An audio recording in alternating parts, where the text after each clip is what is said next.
Nyawanga Awa was one of the thousands of protesters on the streets of Nairobi in the last 2 weeks. She's studying law and data science at university. This was, I think, the most successful. She'd been explaining the government's controversial plan to raise taxes to her tens of thousands of followers on Instagram, then documenting the demonstrations and the police failed attempts to break them up with tear gas and water cannon. Each protest grew bigger than the last until demonstrators entered Parliament on Tuesday. They said blatant corruption and misspending by President William Ruto's government had pushed them to the limit, and so they rejected the government's finance bill. It's not new anger. It's not anger specifically for the finance bill. It's long pent-up anger from a long period of time of failure of our representatives to adequately represent us. I concede. On Wednesday, Ruto backed down and withdrew the bill. Many of the demonstrators were young and educated and seeking jobs.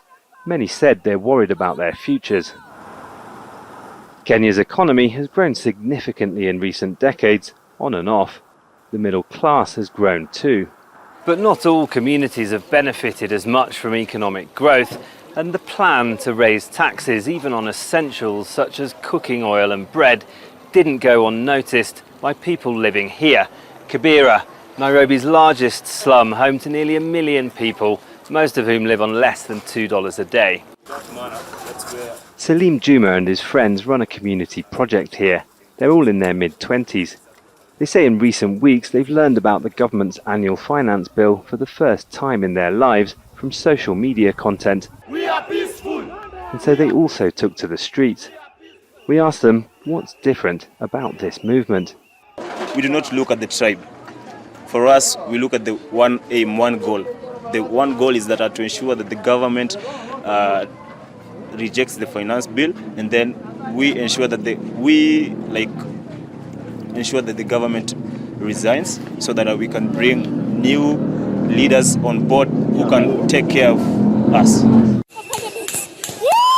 At least 30 people have been killed, including by security agents who used live gunfire on unarmed protesters outside Parliament. Rights groups say dozens of campaigners have been abducted or gone missing. Police have denied it. That's led Salim and many others to say Ruto should resign. Nobody knows what will happen next and if or when crowds will gather on the streets again. But the protesters have achieved something that was almost unimaginable just 2 weeks ago. Many say their fear has gone. Malcolm Webb, Al Jazeera, Nairobi, Kenya. Make sure to subscribe to our channel to get the latest news from Al Jazeera.